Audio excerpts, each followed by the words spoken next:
कृष्ण का गुणगान कैसे हो रहा है, हमारा गुणगान होना चाहिए।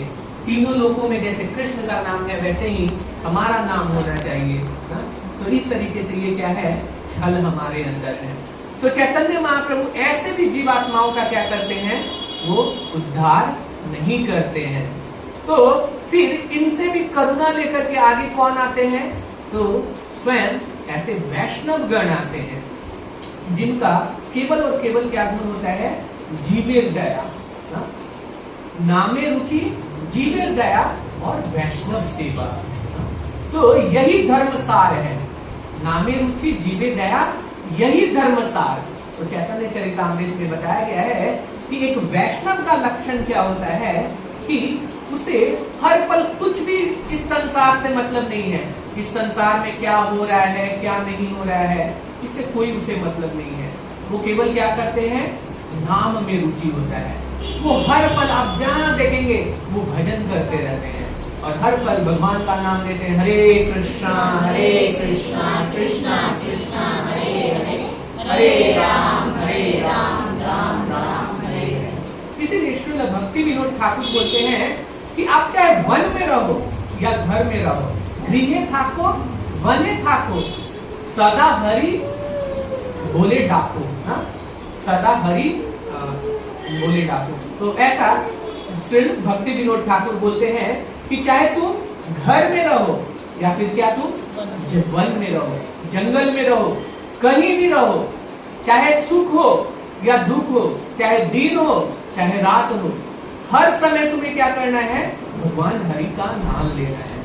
तो ये एक वैष्णव का गुण होता है। लेकिन हम लोग क्या करते हैं, हरि को छोड़ करके ना सारे नाम ले लेते हैं इस संसार का, उसका क्या चल रहा है, उसके बहू का क्या चल रहा है, उसके घर में क्या चल रहा है, सारे जितनी भी संसार की है ना वो हर लोगों का स्मरण कर लेते हैं, लेकिन हरि का स्मरण नहीं हो पाता है।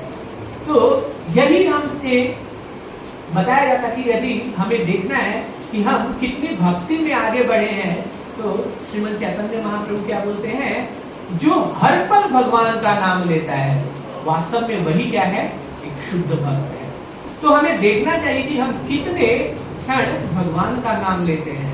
24 घंटे में कितने क्षण हम इस शरीर की चिंता करते हैं और कितने क्षण हम हरि की चिंता करते हैं। यही बद्ध जीवात्मा और मुक्त जीवात्मा में क्या होता है, विभेद करता है। जो बद्ध जीवात्मा होते हैं वो हमेशा इस शरीर के बारे में चिंतित रहेंगे, इस शरीर से जुड़ी हुई वस्तुओं के बारे में चिंतित रहते हैं। लेकिन जो मुक्त जीवात्मा होते हैं वो गोविंद के बारे में चिंतित रहते हैं। उन्हें इस शरीर से कुछ भी लेना देना नहीं होता है। वो हर पल क्या सोचते हैं, कैसे मैं गोविंद के जो इंद्रियां हैं उसे तुष्ट करूं। लेकिन बद्ध जीवात्मा क्या सोचता है, कैसे मैं अपनी इंद्रियों को तुष्ट करूं, अच्छा खाकर, अच्छा देखकर, अच्छा पहनकर, अच्छा सुनकर, अच्छा बोलकर, इस तरीके से हम अपने इंद्रियों को शुद्ध करने का प्रयास करते हैं। लेकिन यही जो है, जो मुक्त जीवात्मा होते हैं वो हर पल क्या सोचते हैं, कैसे मैं गोविंद की जो इंद्रिय हैं उसे मैं कैसे तुष्ट करूं। ये हमेशा जो है शुद्ध भक्त की इच्छा होती है। तो हमेशा हम सबको भी ऐसे आचार्य लोग इसीलिए आते हैं कि आकर के हमें दिखाना चाहते हैं। नहीं तो आप लोग क्या कहेंगे, अरे प्रहलाद महाराज शुद्ध भक्त होंगे, लेकिन हमने देखा कहाँ है, कहाँ प्रहलाद महाराज बोलते हैं हर समय भगवान का नाम लेते रहते हैं। क्या ऐसा संभव भी है कि कोई 24 घंटे भगवान का नाम ले, 24 घंटे भगवान की सेवा में लगा रहे? तो इसलिए क्या करते हैं, ऐसे आचार्यगण बार बार जन्म लेते हैं। भगवान बताते हैं भगवद गीता में, पवित्राणाय साधूनां विनाशाय च दुष्कृतं धर्म संस्थापनार्थाय संभवामि युगे युगे। तो जैसे भगवान हर बार प्रकट होते हैं वैसे ही भगवान के शुद्ध भक्त भी करुणा करके, क्योंकि भगवान क्या करते हैं, भगवान का भी एक स्टैंडर्ड है कि वो उसी को फॉलो करते हैं और वैसे ही लोगों का क्या करते हैं, वो कल्याण करते हैं जो उनके अनुसार आता है। लेकिन वैष्णव लोग क्या होते हैं, भगवान से भी आगे बढ़ करके हैं। वैष्णव लोग कभी किसी में भेद नहीं करते हैं। वैष्णव कभी ये नहीं सोचते हैं कि अरे ये तो अभी ना 4 नियमों को तोड़ रहा है, इस पे हमें दया नहीं करनी है। नहीं, देखिए वैष्णव लोग हर दिन संकीर्तन के लिए बाहर निकलते हैं, और बाहर निकल करके ऐसा नहीं है कि वो देखते हैं अरे ये किस धर्म का है या नहीं, ये धनी है या गरीब है, ये गोरा है या काला है, कोई रंग भेद किसी तरह का कोई भेदभाव किए बिना क्या करते हैं, सबको हरि नाम देते हैं, ताकि सारे जीवात्माओं का क्या हो, कल्याण हो सके। तो वैष्णव का ये गुण होता है, क्या गुण होता है कि वो जीवों पर दया करता है। तो सही में अगर वास्तव में आप सब वैष्णव हैं तो आप सबको क्या करना चाहिए, जीवों पर दया करना चाहिए। हम सबको जीवों पर दया करना चाहिए। और सबसे बड़ा दया क्या है, उसे हरिनाम देना। क्यों हरिनाम देना सबसे बड़ा दया है? क्योंकि आप इस संसार में किसी को धन दे रहे हैं, किसी को आप कुछ वस्तु दे रहे हैं, घर दे रहे हैं, या किसी तरीके का संसाधन यदि आप उसे दे रहे हैं, तो वो क्या होगा, मृत्यु के समय सारा नष्ट हो जाएगा और फिर से उसे अगला जन्म लेना पड़ेगा। और फिर से उसी तरीके से शंकराचार्य क्या बताते हैं, श्रीपाद शंकराचार्य बताते हैं, पुनरपि जननी पुनरपि जन्मम पुनरपि मरणम पुनरपि जननी जठरे शयनम, कि बार बार हमें क्या करना पड़ेगा, जन्म लेना पड़ेगा, बार बार हमें मरना पड़ेगा, और बार बार हमें फिर से माँ के गर्भ में 9 महीने के लिए फिर से हमें जाना पड़ेगा। तो यदि आप में सही में करुणा है तो ये करुणा क्या है कि ऐसे जो बार बार जीवात्मा कट रहा है, जो बार बार जो जैसे स्लाउटर हाउस होता है जहाँ जीवों की हत्या की जाती है, जैसे आप कत्ल खाना जिसको भी कहते हैं, जहाँ सबको क्या किया जाता है, जो भी पशु जाता है उसको काटा जाता है। तो अगर आप में दया है तो आप ऐसे जीवात्माओं को क्या करेंगे, बार बार जन्म मृत्यु में जाने से आप रोकेंगे, आप बचाएंगे। और इसीलिए श्रील भक्ति विनोद ठाकुर आगे भी कहते हैं, और प्रहलाद महाराज भी कहते हैं, क्या कहते हैं कि आपको माता होने का, पिता होने का, पुत्र होने का, भाई होने का, पिता होने का या गुरु होने का तभी हक है। आप तभी पिता और माता बनिए, तभी आप गुरु बनिए, या तभी आप भाई या बंधु बनिए, जब आप में ये योग्यता हो कि आप पर जो व्यक्ति निर्भर है उसे आप क्या कर सके, भगवत धाम ले जा सके। यदि आप भगवत धाम नहीं ले जा सकते हैं तो आपको माता पिता बनने का कोई भी हक नहीं है। आप क्योंकि उस जीवात्मा को भी क्या कर रहे हैं, उसे फिर से जन्म मृत्यु के चक्र में ढकेल रहे हैं। तो ऐसे बद्ध जीवात्माओं को शिक्षा देने के लिए ऐसे आचार्य गण आते हैं, अपने आप को कष्ट में डालते हैं, ताकि हम सबको क्या कर सके, शिक्षित कर सके और बता सके कि जीवन का उद्देश्य क्या है, जीवों पर असली दया करना क्या है। तो जीवों पर असली दया करना क्या है, उन्हें हरिनाम दीजिए, ग्रंथों का वितरण कीजिए, हर लोगों तक भगवत गीता और श्रीमद् भागवतम को पहुंचाइए, ताकि जब वास्तविक ज्ञान जब उन तक पहुंचेगा तब वो क्या करेंगे, अपने जो वास्तविक स्वरूप है उसे समझेंगे और इस जन्म मृत्यु के जो चक्र है, इस चक्र से क्या होगा, बाहर निकल पाएंगे।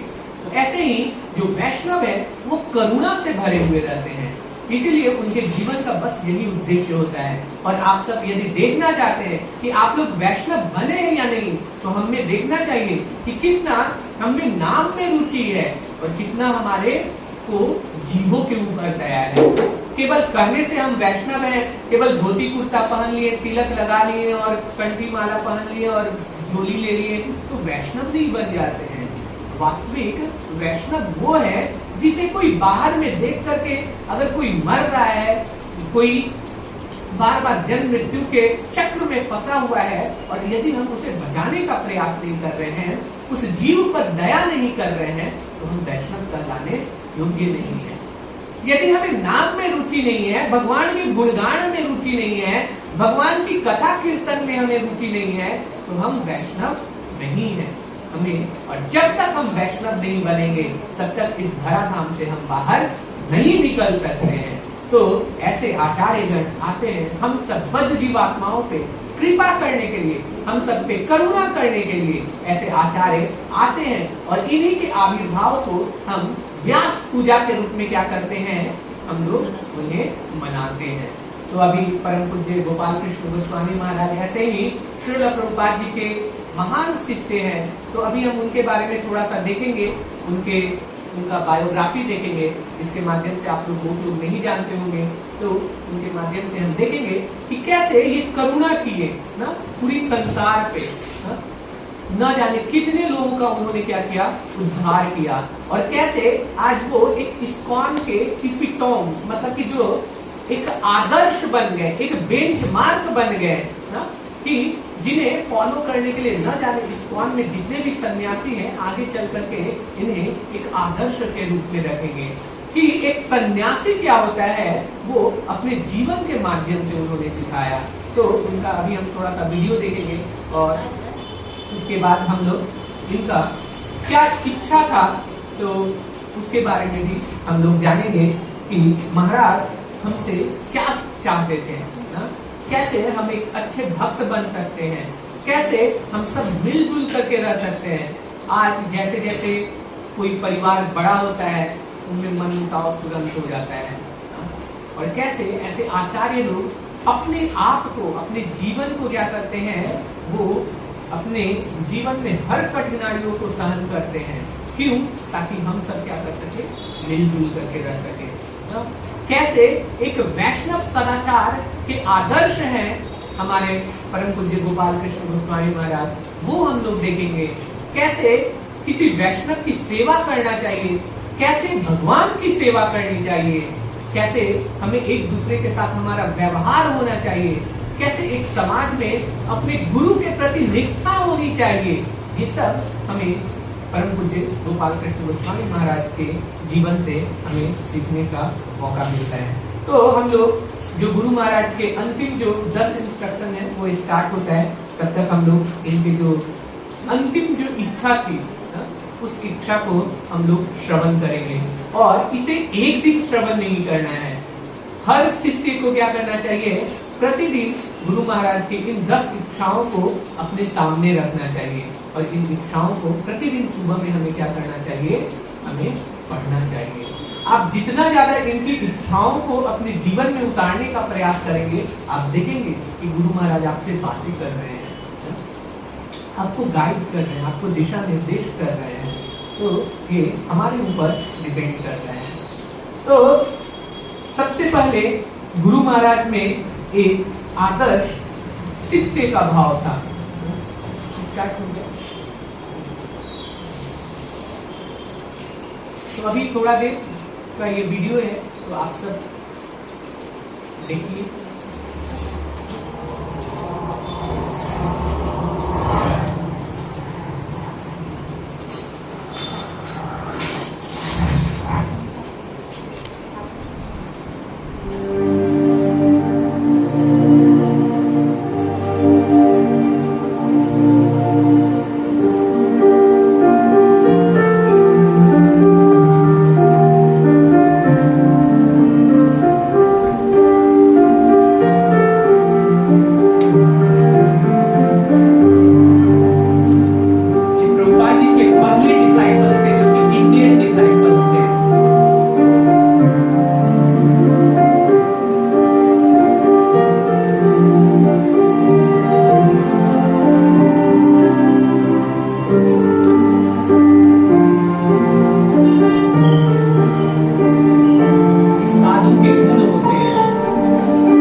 श्री गोपाल कृष्ण गोस्वामी। परिचय। 5000 वर्ष पूर्व परम पुरुषोत्तम भगवान श्री कृष्ण ने इस धरातल पर प्रकट होकर श्रीमद् भगवद गीता का अनमोल संदेश दिया। गीता में प्रस्तुत भगवत भक्ति के मूल संदेश को संकीर्तन यज्ञ के माध्यम से जागृत करने के लिए भगवान श्री कृष्ण 500 वर्ष पूर्व इस भौतिक जगत में श्री चैतन्य महाप्रभु के रूप में फिर से प्रकट हुए। उन्होंने भविष्यवाणी की थी कि संकीर्तन की संस्कृति का प्रसारण पूरे पृथ्वी के नगर नगर और गांव गांव में होगा। श्री चैतन्य महाप्रभु के इस भविष्यवाणी को पूर्ण किया कृष्ण कृपा मूर्ति एसी भक्ति वेदांत स्वामी श्रील प्रभुपाद ने, जिन्होंने इस्कॉन की स्थापना सन 1966 में कर महाप्रभु के संदेश का प्रचार पूरे जगत में किया। श्रील प्रभुपाद के शिष्यों के समर्पण द्वारा ये कृष्ण भावना आंदोलन की परंपरा और भक्तिमय सेवा आज भी फैल रही है। अनेक समर्पित शिष्यों में से एक है श्री गोपाल कृष्ण गोस्वामी, जो कृष्ण कृपामूर्ति AC भक्ति वेदांत स्वामी श्रील प्रभुपाद के सर्वप्रथम भारतीय शिष्य हैं। प्रारंभिक जीवन सन 14 अगस्त 1944 को अन्नदा एकादशी के पावन पर्व पर श्री गोपाल कृष्ण गोस्वामी महाराज भारत के शहर नई दिल्ली में प्रकट हुए। उनका जन्म एक धनी परिवार में और उनका अध्ययन यूरोप के सर्वोत्तम विश्वविद्यालयों में हुआ। 30 मई 1968 को उन्हें मॉन्ट्रियल मंदिर के अध्यक्ष द्वारा एक आमंत्रण प्राप्त हुआ। श्री प्रभुपाद अगले ही दिन मॉन्ट्रियल पधारने वाले थे। सदैव सेवा भाव में विलीन महाराज ने तुरंत आग्रह किया कि यदि कोई सेवा हो तो वे करना चाहते हैं। तब उन्हें श्री प्रभुपाद के कमरे की खिड़कियां और दरवाजे साफ करने की सेवा दी गई, जिसे उन्होंने बड़े लगन के साथ किया। श्री प्रभुपाद के साथ जो उनकी पहली भेंट हुई, उससे उनका जीवन नाट्यपूर्ण ढंग से बदल गया। उन्हें हृदय के भीतर ऐसा लगने लगा कि श्री कृष्ण चाहते हैं कि वे श्रील प्रभुपाद को शरणागत हो। 3 महीने की अवधि तक श्रील प्रभुपाद मॉन्ट्रियल मंदिर में ही रहे और इस दौरान कई प्रवचन दिए और महाराज उनके हर एक प्रवचन में नियमित रूप से उपस्थित रहते थे और जब तक प्रवचन पूर्ण नहीं हो जाता वे अपने जगह पर ही टिके रहते और श्रील प्रभुपाद के चले जाने के बाद ही वे वहां से बाहर कदम रखते। प्रथम दिवस से ही वे श्रील प्रभुपाद के प्रति बड़े आदरपूर्ण थे। दीक्षा और शिक्षा प्राप्त करना श्रील प्रभुपाद उनमें अत्यंत रुचि दिखाने लगे थे और महाराज से लगभग हर दिन वार्तालाप करते थे। देखते ही देखते उनका श्रील प्रभुपाद के साथ एक घनिष्ठ गुरु शिष्य संबंध स्थापित हुआ और हर माह वे श्रील प्रभुपाद को 3 लंबे पत्र लिखते। 27 मई 1969 को श्रील प्रभुपाद ने उन्हें पत्र लिखकर कहा, तुम्हारा नाम पहले से ही गोपाल कृष्ण है, इसीलिए उसे बदलने की कोई आवश्यकता नहीं। आज से तुम्हारा नाम रहेगा गोपाल कृष्ण दास। महाराज उस समय केवल 25 वर्ष आयु के थे। बाद में वे सब कुछ त्याग कर मंदिर आ गए और उन्होंने अपने आप को श्रील प्रभुपाद की सेवा में पूर्ण रूप से मग्न किया। अनेक वर्षों के लिए वे अनेक व्यक्तिगत सचिव बने रहे। भारत में कार्य सन 1975 में श्रील प्रभुपाद ने महाराज को भारत भेजा। उन्होंने उन्हें सन 75 से 1976 तक पूरे भारत के लिए जनरल बॉडी कमिश्नर GBC बनाया। श्रील प्रभुपाद ने विशिष्ट रूप से उन्हें भारत में श्रील प्रभुपाद की पुस्तकें छापकर उन्हें वितरित करने का आदेश दिया। उनकी समर्पित सेवा और भाव प्रामाणिक शरणागति को पहचानकर श्रील प्रभुपाद ने महाराज को अनेक महत्वपूर्ण प्रकल्पों को संभालने की जिम्मेदारी सौंपी। उदाहरणार्थ वृंदावन, हैदराबाद, मायापुर और मुंबई के प्रकल्प। श्रील प्रभुपाद आतुर थे कि भारत में ग्रंथ प्रकाशन और ग्रंथ वितरण विस्तारित होना चाहिए। पहले 2 वर्षों में श्रील प्रभुपाद ने महाराज को अधिक पुस्तकें छापने का बार बार उपदेश दिया। जब महाराज ने हिंदी में श्रीमद् भागवतम के प्रथम स्कंध की कॉपियां श्रील प्रभुपाद को प्रस्तुत की तो वे बहुत ही प्रसन्न हुए। इस तरह श्रील प्रभुपाद के प्रोत्साहन से महाराज ने ग्रंथों को व्यापक ढंग से प्रसारित करने के लिए अपने ज्ञान और विक्रय की तकनीकों का कृष्ण की सेवा में उपयोग किया। रशिया में कार्य सन 1976 में श्रील प्रभुपाद ने महाराज को रशिया के GBC के रूप में नियुक्त किया। महाराज ने रशिया के इतिहास के सबसे अत्याचारपूर्ण और दबावपूर्ण परिस्थितियों में भी अनेक यात्राएं की। अपना जीवन खतरे में डालकर उन्होंने सोवियत रशिया में प्रचार किया और वहां पर पुस्तकों का वितरण किया। सन 1977 में रशिया में हो रहे अंतर्राष्ट्रीय पुस्तक मेला में महाराज ने श्रील प्रभुपाद की पुस्तकों के प्रदर्शन का आयोजन किया।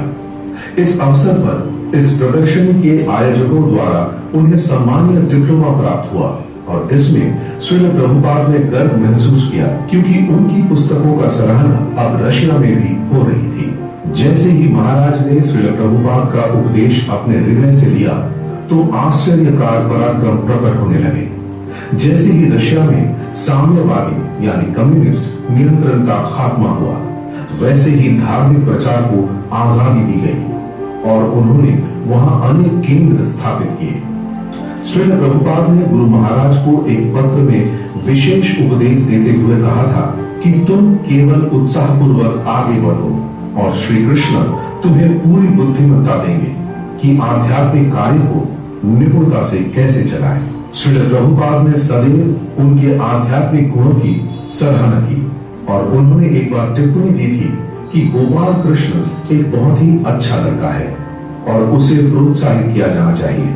संन्यास और वैराग्य। सन 1981 में महाराज ने संन्यास आश्रम स्वीकार किया। एक वर्ष पश्चात गौर पूर्णिमा के पवित्र अवसर पर मार्च 1982 में वे दीक्षा गुरु भी बने। मंदिरों का निर्माण। एक बार श्रील प्रभुपाद ने कहा था, विदेशों में प्रचार करने का सबसे अच्छा तरीका संकीर्तन है और भारत में बड़े बड़े मंदिर बनाकर ये कार्य संपन्न किया जा सकता है। 1977 में श्रील प्रभुपाद के तिरोभाव के पश्चात श्री गोपाल कृष्ण गोस्वामी महाराज अनेक सर्वोच्च इस्कॉन मंदिरों को प्रेरित करने में और पूर्ण करने में व्यस्त है। नई दिल्ली के प्रकल्प ग्लोरी ऑफ इंडिया का उद्घाटन श्री अटल बिहारी वाजपेयी जी द्वारा हुआ, जो उस समय भारत के प्रधानमंत्री थे। उसमें एक ध्वनि चित्रमय प्रदर्शनी, वैदिक सांस्कृतिक संग्रहालय और एक खुले रंगमंच यानी ओपन एयर थिएटर की सुविधा है। लुधियाना के शानदार मंदिर जिसे ग्लोरी ऑफ पंजाब कहते हैं, उसमें एक ध्वनि चित्रमय प्रदर्शनी, वैदिक सांस्कृतिक संग्रहालय, जगन्नाथ मंदिर और एक खुले रंगमंच की सुविधा है। मुंबई के हेवन ऑन अर्थ प्रकल्प में अनेक आधुनिक सुविधाएं हैं। आध्यात्मिक साधकों के वैदिक शास्त्रों का सार समझने के लिए एक पठन कक्ष के साथ एक ग्रंथालय एवं एक वैदिक संस्कार सभागृह है और इसके अलावा एक आध्यात्मिक प्रसाद से पुष्ट करने वाला गोविंदा भोजनालय एवं एक भव्य प्रसादम भोजन कक्ष भी है। सन 2015 के सितंबर में श्री श्री राधा गिरिधारी मंदिर मीरा रोड मुंबई का उद्घाटन हुआ। श्री श्री राधा मदन मोहन मंदिर खारघर नवी मुंबई, जिसमें ग्लोरी ऑफ महाराष्ट्र नामक प्रकल्प है। इस मंदिर के मुख्य पहलुओं में होंगे अन्नदान अर्थात फूड फॉर लाइफ कार्यक्रम, आत्मा के लिए वैदिक शिक्षा प्रणाली और संस्कृति, व्यक्तित्व विकास कार्यक्रम, भारत भूमि की कलाओं का संरक्षण, गोरक्षा, धर्म तथा विज्ञान का संश्लेषण और रायगढ़ के जिले जरूरतमंद निवासियों का आर्थिक व सामाजिक विकास।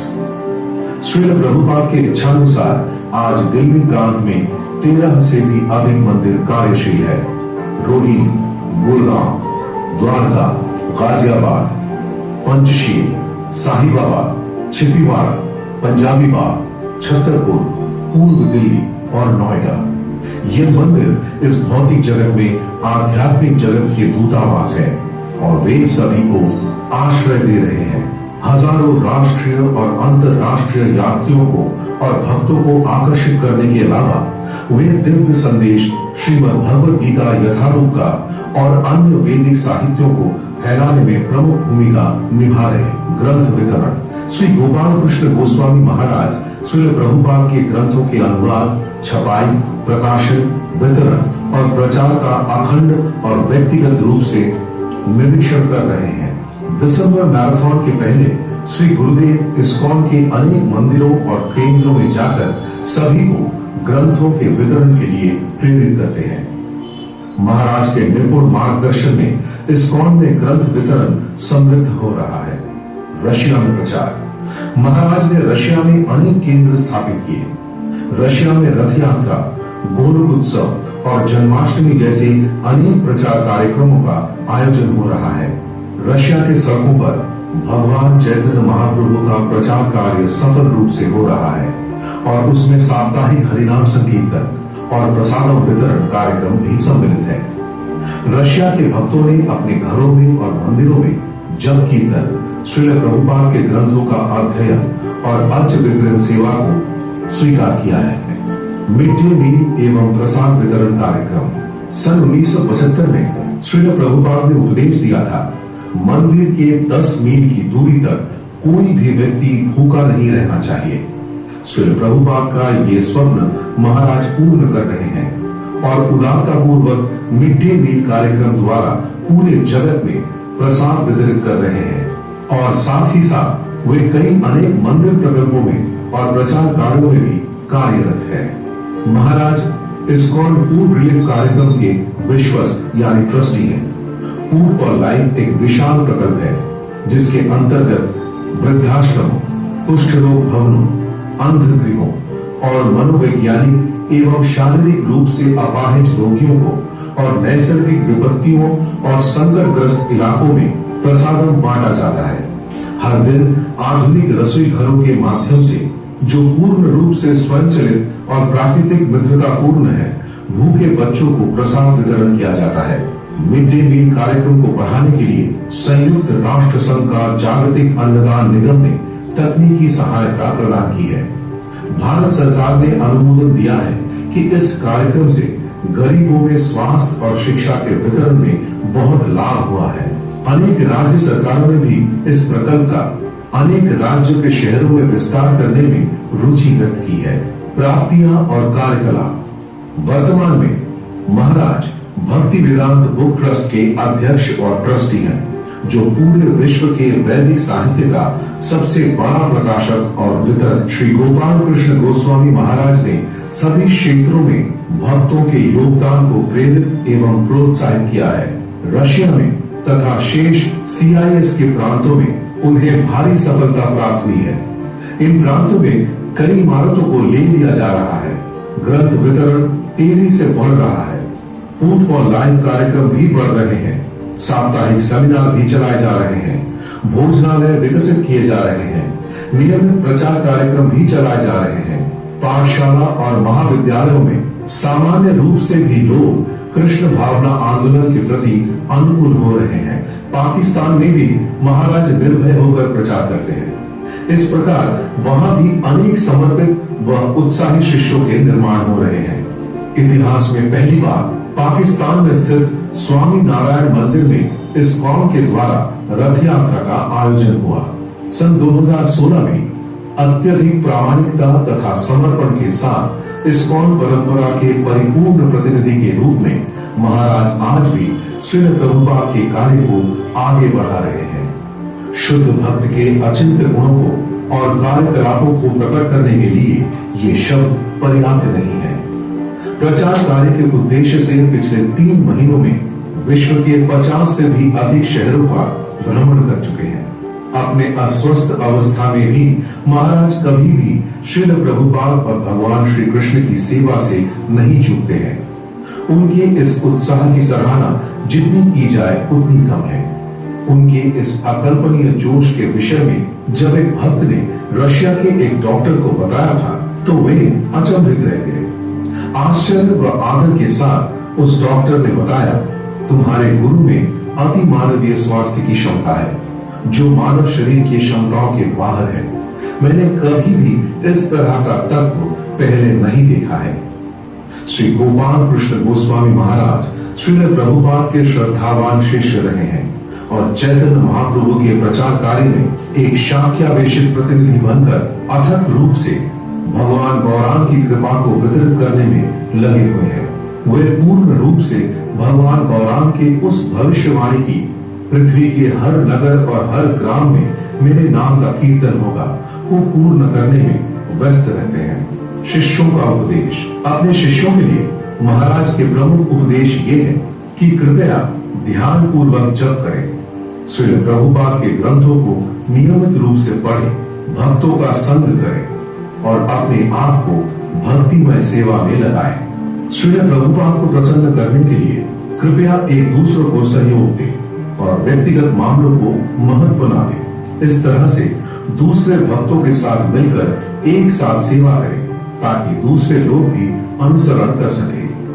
एक बार महाराज अस्पताल में गंभीर रूप से बीमार थे और उस समय उन्होंने कहा, कृपया आप अच्छे भक्त बने, यही मेरी दवा है।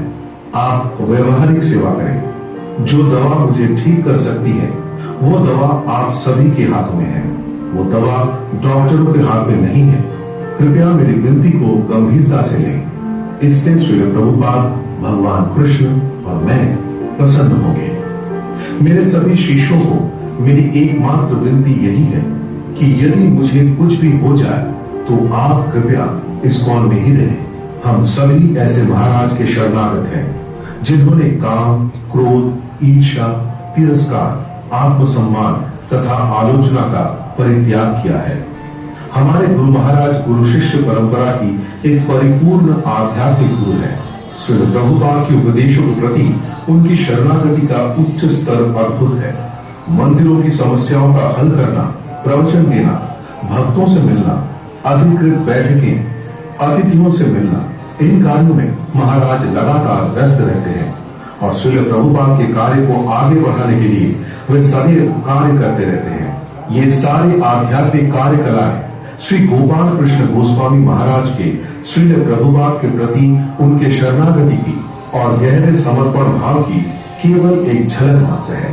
गोपाल कृष्ण महाराज का हर व्यवहार, उनकी हर मुद्रा और हर उत्तर, उनके द्वारा स्वीकार किए गए हर कार्य में उनका आंतरिक विश्वास प्रकट करता है। श्री गोपाल कृष्ण गोस्वामी महाराज की जय।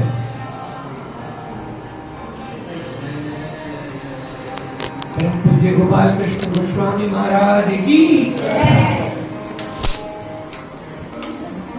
तो अभी हम लोग देखेंगे गुरु महाराज जाते समय जो अंतिम उन्होंने हमें इंस्ट्रक्शन दिया है, जो आदेश दिया है, वो 10 आदेश को हम सब प्रयास करेंगे जानने का और इसे अपने जीवन में अपनाने का प्रयास करेंगे। तो जो पहला इंस्ट्रक्शन है वो है always accept his divine grace A C Bhaktivedanta Swami Prabhupada, founder acharya of the ISKCON, as the preeminent shiksha guru for all time. तो जितने भी शिष्यगण हैं उन सबको क्या करना है, श्रील प्रभुपाद जी को हमेशा वो हमारे जो प्री इमिनेंट शिक्षा गुरु हमेशा बने रहेंगे। प्रभुपाद जी चाहे कोई भी आए कोई भी जाए, प्रभुपाद जी हमेशा हमारे क्या है, शिक्षा गुरु बने हुए रहेंगे, क्योंकि हम लोग प्रभुपाद जी के ग्रंथों से ही प्रभुपाद जी की शिक्षाओं को हम ले रहे हैं। तो ये पहला सारे शिष्यों के लिए पहला आदेश है। जो दूसरा आदेश है वो है always accept ISKCON GBC as the ultimate management authority of ISKCON and as Srila Prabhupada's representative and to therefore follow its instruction and direction। तो हमेशा हमें क्या करना है, जो इस्कॉन का जीबीसी जो बॉडी है, जो मैनेजमेंट पूरी इस्कॉन का देखता है, उसे हमें, या जो इस्कॉन के सन्यासी गण हैं, हमें हमेशा उन्हें क्या करना चाहिए, अपना ऑथोरिटी मानना चाहिए। और जो भी वो आदेश दे सारे आदेश को हम सबको क्या करना चाहिए, पालन करना चाहिए। जो भी श्रील प्रभुपाद जी के जो प्रतिनिधित्व हैं, प्रतिनिधि हैं, उनके आदेशों को और उनके आज्ञाओं को हमें पालन करना चाहिए। तीसरा सबसे इंपॉर्टेंट जो हम सारे शिष्यों के लिए है, lead your life so as to be exemplary representatives of ISKCON and Srila Prabhupada. यहाँ जितने लोग आते हैं वो सबको क्या करना चाहिए, अपने जीवन को एक आदर्शमय जीवन बना करके जीना चाहिए। एक आदर्श भक्त के रूप में आप कहीं भी आप बाहर जाते हैं तो आपको देख करके लोगों को क्या, प्रभुपाद जी का स्मरण होना चाहिए, इस्कॉन के एक प्रतिनिधि का स्मरण होना चाहिए। इस तरीके से हमें अपने जीवन को क्या करना चाहिए, जीना चाहिए ना। किसी से लड़ना नहीं है, किसी से झगड़ना नहीं है, सबसे अच्छी बातें करना है, सबको कृष्ण देना है। ऐसा हमें एक आदर्श जो है भक्त बनना चाहिए।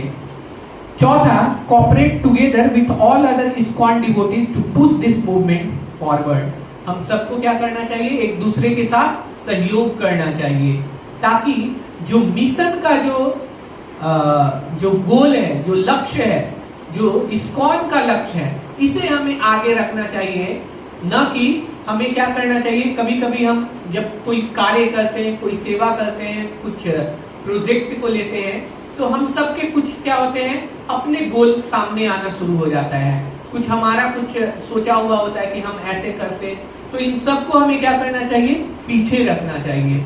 और जो इस्कॉन की जो लक्ष्य है, उसे हमें जो मिशन है, उस मूड और मिशन को हमें हमेशा क्या करना चाहिए, आगे रखना चाहिए। पांचवा, when some of you advance sufficiently to become gurus and sannyasi to work under the GBC authorized process to take up those services। यदि आप सब में से कुछ लोग आगे चल करके गुरु बनेंगे, सन्यासी बनेंगे, तो हम सबको क्या करना चाहिए, जो जीबीसी जो हमें इंस्ट्रक्ट करे, हमें उसे ही क्या करना चाहिए, अपने जीवन में उनकी इंस्ट्रक्शंस को, उनके आदेश को अपने जीवन में पालन करना चाहिए। छठा, never leave ISKCON। First and foremost think of yourself as members of ISKCON। Never fight with ISKCON। Resolve your differences eternally in a Vaishnava way. कभी भी हमें क्या करना चाहिए, ISKCON नहीं छोड़ना चाहिए। ये प्रभुपाद जी का अंग के समान है। अगर कुछ भी कभी कभी क्या होता है कि हमारी जो इच्छा होती है वो पूरी नहीं होती है, तो हमें लगता है अरे यहाँ मुझे ना वैल्यू नहीं दिया जा रहा है, चलो हम यहाँ से चलते हैं। तो हमें अपने मोटिव को क्या करना चाहिए, हमेशा पीछे रखना चाहिए।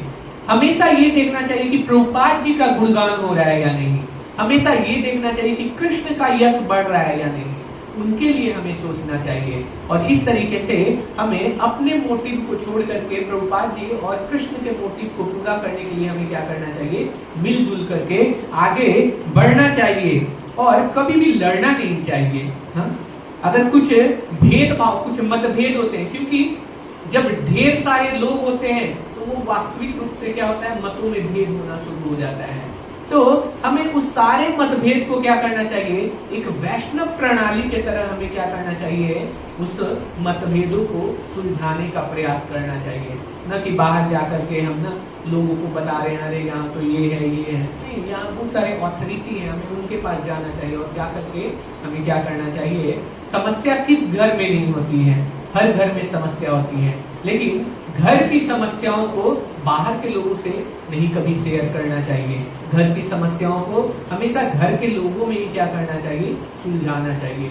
नहीं तो बाहर के लोग आपकी समस्याओं को सुलझाएंगे तो नहीं, उल्टा आपको क्या करेंगे, उलझा देंगे और साथ ही आपके ऊपर फिर वो हंसना भी शुरू करेंगे। तो हमेशा हमें क्या करना चाहिए, एक वैष्णव पद्धति के अनुसार हमें अपनी समस्याओं का समाधान ढूंढना चाहिए। Never align yourself with person और groups not authorized by GBC.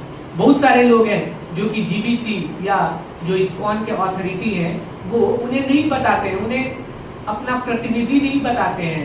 वैसे लोगों से कभी भी हमें जुड़ना नहीं चाहिए और उन्हें कभी भी ये नहीं मानना चाहिए कि अरे ये भी अच्छा बोल रहे हैं तो चलो हम इनके साथ भी जुड़ जाते हैं। नहीं, जो प्रभुपाद जी और जीबीसी ने जिन्हें ऑथोरिटी बनाया है, हमें केवल उन्हीं से जुड़ना चाहिए।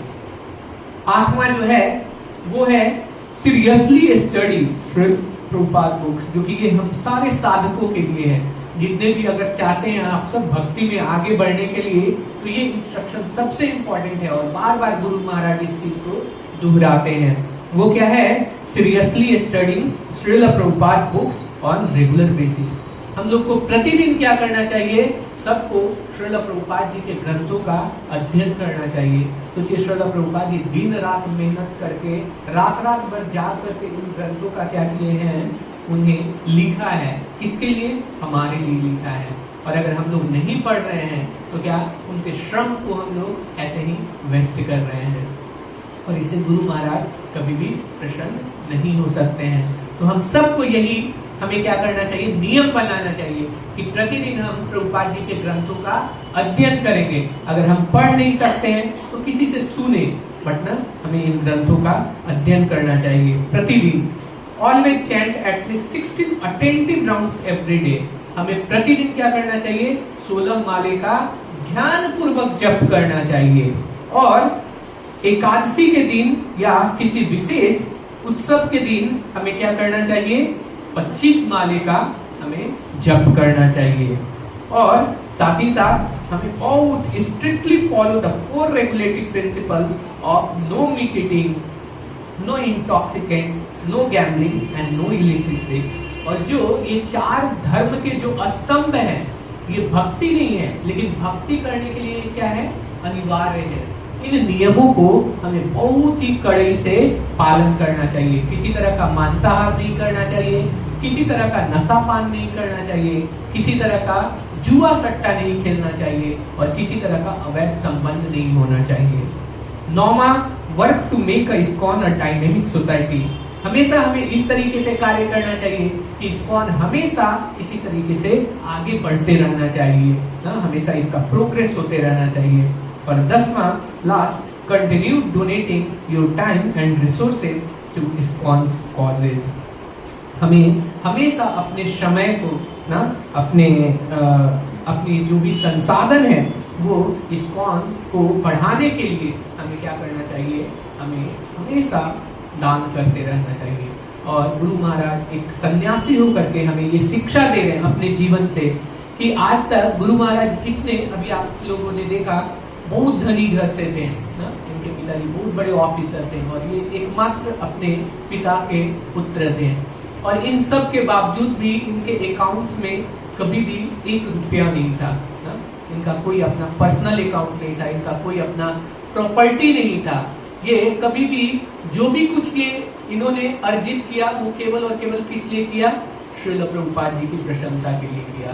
तो हमें भी सीखना चाहिए। हमें भी अपने जीवन में गुरु महाराज से पूछा गया कि महाराज आपके गाइडेंस में हजारों हजार मंदिर हैं और इन मंदिरों में फिर भी आप इतनी उत्साह पूर्वक, जैसे हम लोग को अगर एक मंदिर देखना, एक छोटा सा सेंटर है, यही देखभाल करने में ना 13 दिया मतलब तेल जलना शुरू हो जाता है ना, समझ में नहीं आता है। एक छोटा सा फेस्टिवल क्या कर लेते हैं, लगता है कि कितना संसार का बड़ा चीज कर दिए। तो गुरु महाराज ऐसे हजारों हजार मंदिरों को वहाँ जाते हैं और जाकर के सबका देख रेख करते हैं, उनके दिशा निर्देशन में आगे बढ़ते हैं। तो भक्त लोग पूछते हैं कि गुरु महाराज आप कैसे इतना उत्साहित रहते हैं? कभी भी आप गुरु महाराज के चेहरे पे ना उदासी नहीं देखेंगे, हमेशा ना मतलब $1,000,000 से स्माइल्स रहता है। जब भी किसी को भी देखेंगे, कितना भी थके हुए क्यों ना हो, वो हमेशा इतना सुंदर मुस्कान देते हैं कि सारा वहीं पे थकान जो है खत्म हो जाता है। ऐसे आचार्य से जब पूछा गया कि आप कैसे इतने उत्साहित रहते हैं, तो इसका एक ही कारण उन्होंने बताया, बोले डिटैचमेंट। गुरु महाराज कभी भी किसी वस्तु से क्या थे, अटैच नहीं थे। हम लोग क्या है, व्यक्ति से अटैच हो जाते हैं, वस्तु से अटैच हो जाते हैं। अरे ये लाडू फ्राई मेरा है, यहाँ से चला जाऊंगा तो क्या होगा, ये घर मेरा है, ये मेरा है। और ये अटैचमेंट ही क्या है, दुख का कारण है।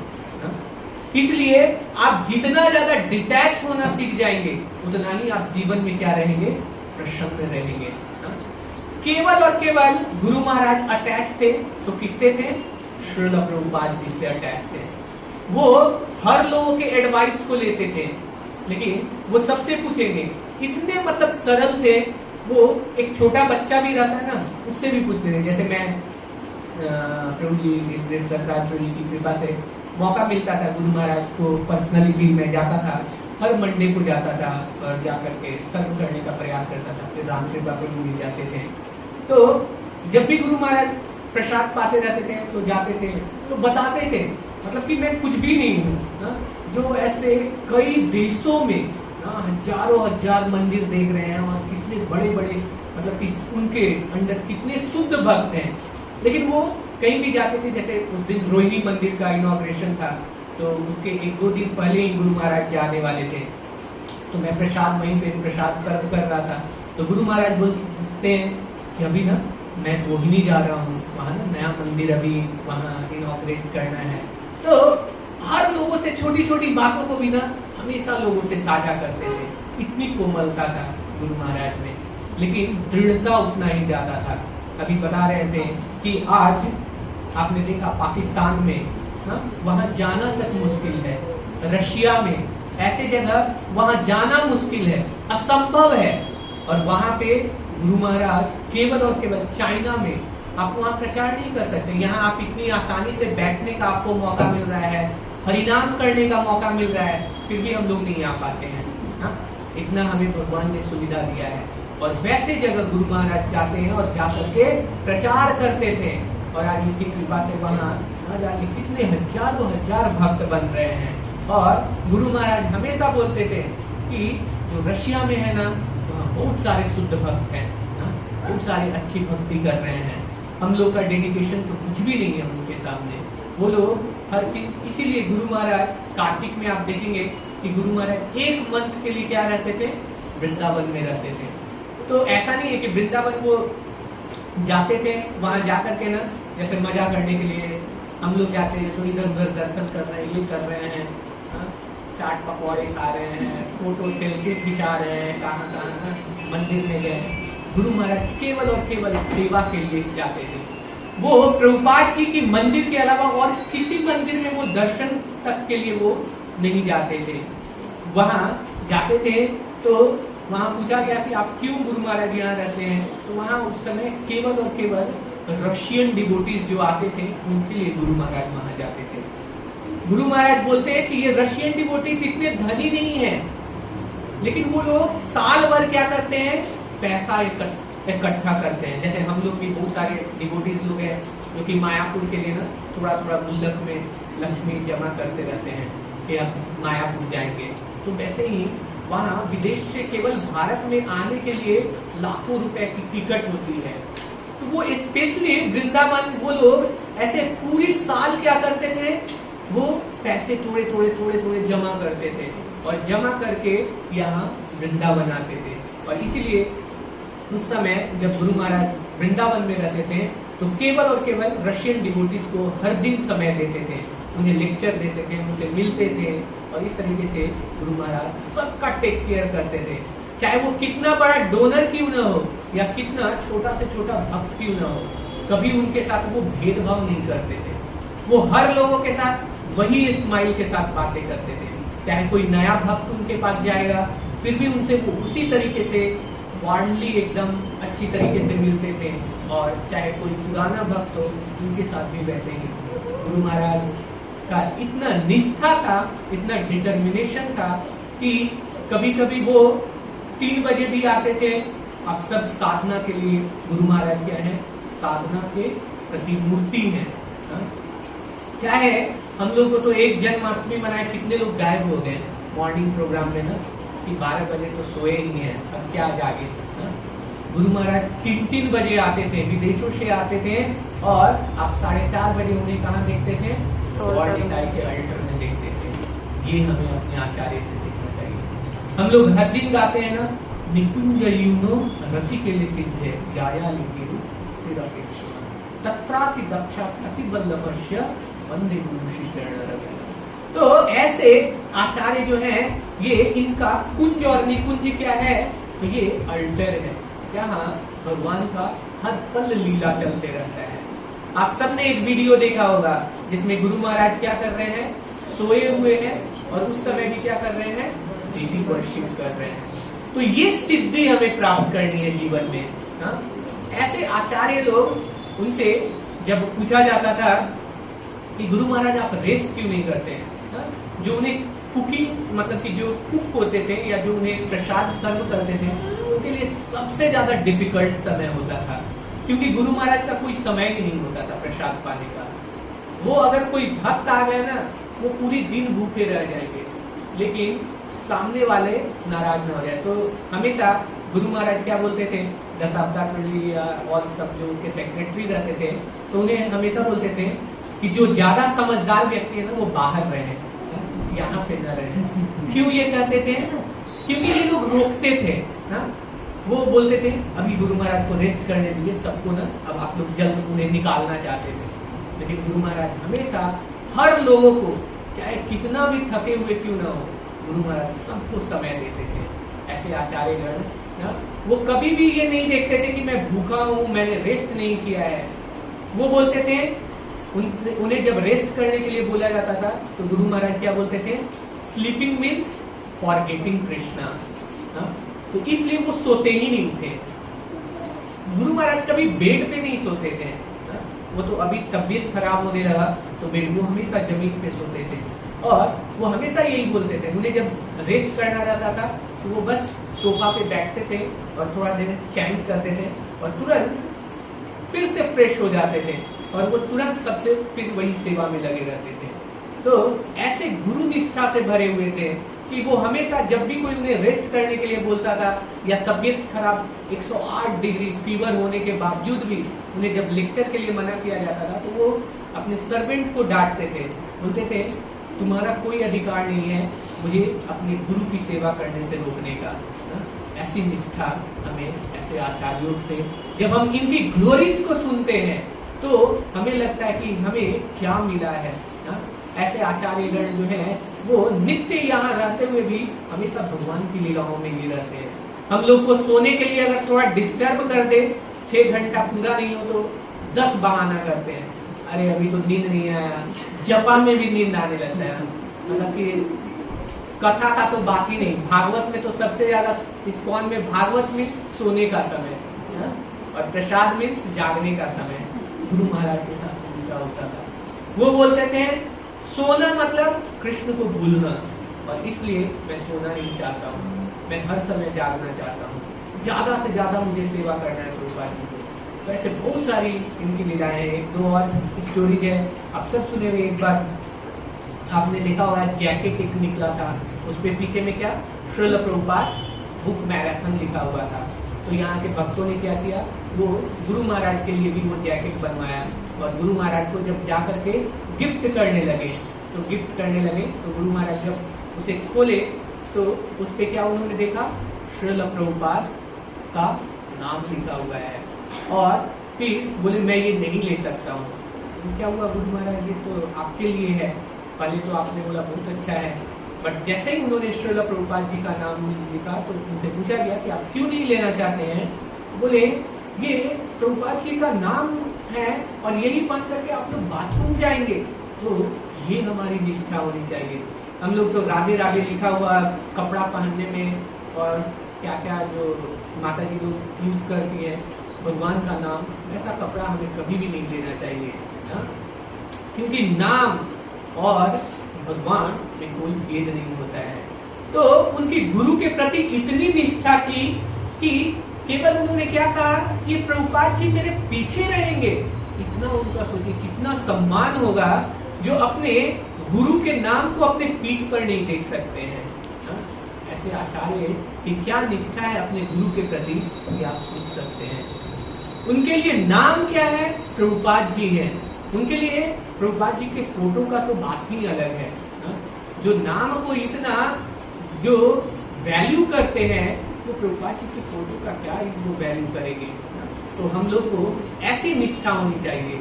गुरु महाराज की उंगली में हमें आप लोग देखते होंगे प्रभुपाद जी का अंगूठी पहने रहते थे, एक रिंग पहने हुए रहते थे। जब भी वॉशरूम के लिए जाते थे, हम लोग बहुत चीज भूल जाते हैं कभी कभी, मतलब कि ब्राह्मण जो दीक्षित होते हैं तो प्रभु जी लोग जाते हैं तो जब वॉशरूम के लिए जाते हैं तो जनेऊ ये करना पड़ता है।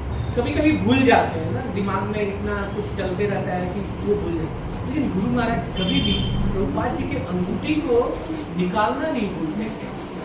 ये एक सिद्ध जो व्यक्ति होते हैं उनकी पहचान होता है, ये गुरु के प्रति निष्ठा होता है ना?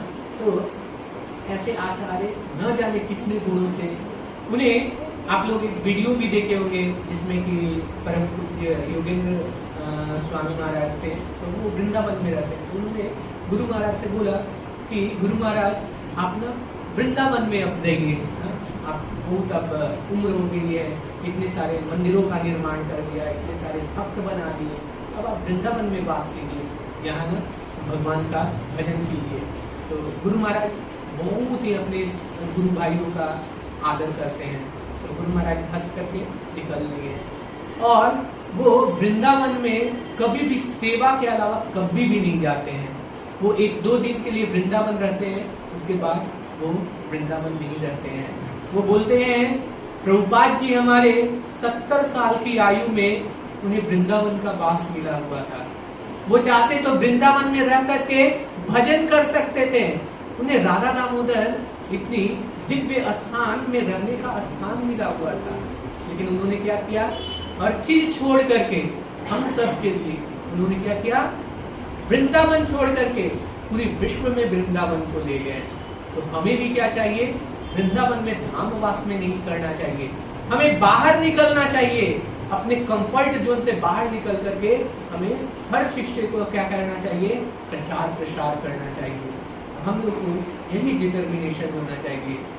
जीवन के अंतिम समय में भी गुरु महाराज का इतनी बार मतलब कि गिरे और अंतिम क्षणों में भी उन्होंने करके दिखाया। जब शरीर भी जब छोड़ रहे थे उस समय वो वृंदावन नहीं गए, जबकि उन्हें मालूम था, वो हरिद्वार गए, देहरादून गए, जहाँ जीबीसी मीटिंग चल रही थी। वो अंतिम समय में भी जीबीसी मीटिंग में गए और वहां जाकर के उन्होंने शरीर छोड़ा, न कि वृंदावन में छोड़ा। वो बोलते हैं कि योद्धा के लिए सबसे स्वर्णिम पल क्या होता है, जब वो युद्ध भूमि में क्या करता है, अपने शरीर को छोड़ता है, न कि घर में बैठ करके। और इस तरीके से अंत समय में भी उनके जब वो गिर गए थे तो उनका रिब्स जो था वो टूट गया था। क्योंकि हमारे थोड़ा सा एक फ्रैक्चर होता है ना, तो 10 बहाना होता है भक्ति से दूर होने का। थोड़ा सा फीवर होता है तो सबसे पहले क्या होता है, माला छूटता है। लेकिन इनका रिब्स टूटने के बावजूद भी उन्होंने पूरी डीपी वर्शिप अपने किए, अपनी साधना से कभी भी उन्होंने कॉम्प्रोमाइज नहीं किया। इस क्षण भी वो भगवान की सेवा में लगे रहे और इस तरीके से अंतिम समय जाने से पहले भी उन्होंने भगवान को सर्व करके गए। और इस तरह बहुत सारे अनगिनत इनके गुणगान हैं। जितना आप गुणगान को सुनेंगे, जितना आप लोग बोलेंगे, उतना ही ज्यादा हम सब में क्या होगी, पवित्रता आएगी। तो टाइम तो बहुत हो गए हैं और इसका कोई अंत नहीं है। तो एक एक आप लोग भी जो इनिशिएटेड डिवोटीज है वो एक एक वर्ड बता सकते हैं। और उसके बाद हम लोग गुरु पूजा करेंगे और साथ ही साथ पुष्पांजलि करेंगे। तो परम पूज्य गोपाल कृष्ण गोस्वामी महाराज की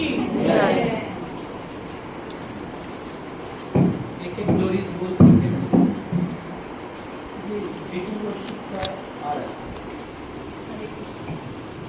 हरे कृष्णा। जैसे कि प्रभु जी ने काफ़ी सारी चीज़ें बताई, ऐसे तो काफ़ी कुछ प्रभु जी ने कवर कर दिया है। मैं गुरुदेव तो वैसे भी शुद्ध वैष्णव है और वो साक्षात वैष्णव की क्या क्वालिटीज होती हैं वो हमें दिखाते हैं। लेकिन मैं बोलना चाहूँगी गुरुदेव का जो मॉर्निंग प्रोग्राम था, मतलब उनकी हेल्थ अच्छी नहीं होने के बाद भी गुरुदेव मॉर्निंग प्रोग्राम से कभी कॉम्प्रोमाइज़ नहीं करते थे। और जैसे कि प्रभु जी ने बताया कि वो ट्रैवल करके भी आते थे तब भी वो कॉम्प्रोमाइज़ नहीं करते थे। लेकिन हम लोगों को क्या होता है कि कहीं ना कहीं आलस आ जाता है कि हाँ हम लेट से सोए थे या कुछ। तो ये कि गुरुदेव से ये वाली टीचिंग ले सकते हैं कि मॉर्निंग प्रोग्राम बहुत अच्छे से करें। कि कृष्ण प्रभुपाद जी बोलते हैं कि मॉर्निंग प्रोग्राम जो है वो हमारी स्पिरिचुअलिटी का बैकबोन है। और दूसरा ये कि जैसे गुरुदेव हमेशा बोलते हैं कि वैष्णव अपराध से बचना चाहिए, क्योंकि वैष्णव अपराध ऐसे है कि भक्ति में भक्ति लता में जो एक पागल हाथी आ जाता है वो उसको सब खत्म कर देता है। हम कितनी भी अच्छे से तपस्या साधना करें और अगर वैष्णव अपराध करते हैं तो वो सब नष्ट हो जाता है। तो ये तो बहुत इम्पोर्टेंट मुझको लगता है कि अपनी लाइफ में जानना चाहिए। और कहीं ना कहीं ये सारी चीज़ें गड़बड़ी मतलब होता रहता है। तो ये चीज़ गुरुदेव से और बाकी सभी वैष्णवों से मेरी प्रार्थना है कि मुझे आशीर्वाद दीजिए कि मैं अच्छे से कर पाऊँ। हरे कृष्णा। मेरे गुरु पाठ की जय, गुरुदेव की जय।